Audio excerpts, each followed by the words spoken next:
संघ लोक 2026। सेवा आयोग यानी यूपीएससी ने सिविल सेवा परीक्षा 2026 का नोटिफिकेशन जारी कर दिया है। इस नोटिफिकेशन में फिर एक बड़ा बदलाव हुआ है। इस बार यूपीएससी ने सिविल सेवा परीक्षा से जुड़े कई नियमों में बदलाव कर दिए हैं। इससे वो उम्मीदवार ज्यादा प्रभावित होंगे जो एक बार एग्जाम क्लियर करने के बाद अपनी रैंक में सुधार के लिए बार बार परीक्षा देते थे। चलिए देखते हैं यूपीएससी का नया नोटिफिकेशन क्या है। यूपीएससी की ओर से जारी सूचना के मुताबिक इस बार सिविल सेवा परीक्षा के जरिए कुल 933 पदों पर भर्ती होगी और उम्मीदवार 24 फरवरी तक अप्लाई कर पाएंगे। इस बार बार परीक्षा देने का रास्ता बंद कर दिया गया है। इसके अलावा अप्लाई करने का प्रोसेस पहले जैसा ही है। आसान भाषा में समझिएगा तो इस बार उन कैंडिडेट्स को एक ही बार परफॉर्मेंस सुधारने का मौका मिलेगा जो पहले से सर्विस में है। 933 पदों में से 33 पद दिव्यांग श्रेणी के उम्मीदवारों के लिए आरक्षित किए गए हैं, जैसे 7 पद दृष्टिबाधित और कम दृष्टि वाले उम्मीदवारों के लिए हैं, 11 पद श्रवण बाधित यानी जो सुन नहीं पाते उन उम्मीदवारों के लिए हैं, 8 पद शारीरिक अक्षमता से ग्रस्त उम्मीदवारों के लिए हैं, 7 पद बहुदिव्यांगता श्रेणी के लिए आरक्षित हैं। 2026 में वो आईएएस या आईएफएस परीक्षा में हिस्सा नहीं ले पाएंगे।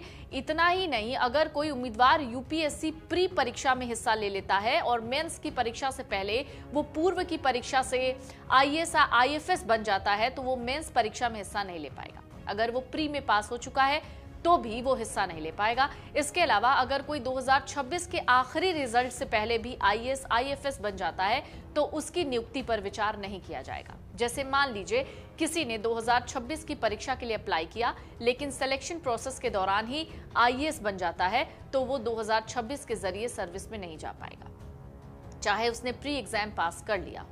जो अभी सर्विस में नहीं है उनके लिए नियम पहले की तरह है, वो 6 या 9 बार तक परीक्षा दे सकते हैं। सिविल सेवा परीक्षा में हिस्सा लेने वाले उम्मीदवारों को 6 मौके दिए जाएंगे। इसमें एससी एसटी आरक्षित वर्ग के उम्मीदवारों के लिए कोई लिमिट नहीं है और ओबीसी उम्मीदवार 9 बार परीक्षा में हिस्सा ले सकते हैं। इसके अलावा पीडब्ल्यूबीडी उम्मीदवार 9 बार परीक्षा में बैठ सकते हैं। आयोग ने यह भी स्पष्ट किया है कि अंतिम पदों की संख्या में बदलाव संभव है क्योंकि कैडर कंट्रोलिंग अथॉरिटी से अंतिम आंकड़े प्राप्त होने के बाद संशोधन किया जा सकता है। यूपीएससी सीएससी 2026 के लिए आवेदन करने वाले उम्मीदवारों के पास किसी मान्यता प्राप्त विश्वविद्यालय से स्नातक डिग्री होना जरूरी है। इसके अलावा उम्मीदवार की आयु 1 अगस्त 2026 को न्यूनतम 21 साल और अधिकतम 32 साल होनी चाहिए।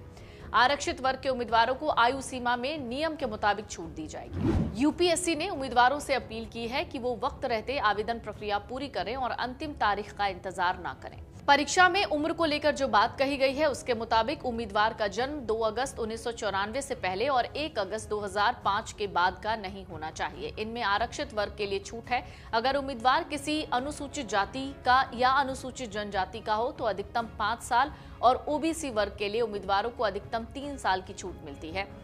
साथ ही कुछ रक्षा कार्मिकों भूतपूर्व सैनिकों को भी छूट दी जाती है। यूपीएससी सीएससी 2026 नोटिफिकेशन के मुताबिक ऑनलाइन आवेदन प्रक्रिया 4 फरवरी से शुरू हो चुकी है। योग्य उम्मीदवार 24 फरवरी 2026 तक फॉर्म भर सकते हैं। इस भर्ती अभियान के जरिए अलग अलग सिविल सेवाओं में करीब 933 खाली पदों को भरा जाएगा। इनमें 33 वैकेंसी बेंचमार्क दिव्यांग वर्ग के उम्मीदवारों के लिए आरक्षित है। इच्छुक और योग्य उम्मीदवार आयोग की ऑफिशियल वेबसाइट upsconline.nic.in पर जाकर ऑनलाइन एप्लीकेशन फॉर्म भर सकते हैं। देश भर के अभ्यर्थियों के लिए ये नोटिफिकेशन एक बड़ी खबर मानी जा रही है। तो यूपीएससी की 2026-27 सीरीज के नए गाइडलाइन क्या कहते हैं जल्दी जान लीजिए। जो उम्मीदवार पहले से आईएएस आईएफएस में नियुक्त हैं वो सीधे सीएससी में फिर से नहीं बैठ सकते। आईपीएस चयनित उम्मीदवार सीएससी में फिर कोशिश कर सकते हैं लेकिन आईपीएस को फिर से चुनने का अधिकार नहीं मिलेगा। अगर कोई अभ्यर्थी पहले से सेवा में है तो उसे एक रैंक इंप्रूवमेंट यानी बेहतर रैंक प्राप्त करने का एक ही मौका मिलेगा। ये नियम खास तौर से उन लोगों के लिए है जिन्हें पहले ही सेवा मिली है पर वो रैंक सुधारना चाहते हैं। 2028 या उसके बाद फिर से यूपीएससी देने के लिए सेवा से इस्तीफा देना जरूरी होगा। यूपीएससी ने एआई आधारित फेस ऑथेंटिकेशन यानी एआई फेस ऑथेंटिकेशन और आधार लिंक्ड पहचान को जरूरी कर दिया है ताकि पहचान प्रतिरूपण यानी इम्पर्सोनेशन रोकने में मदद मिले।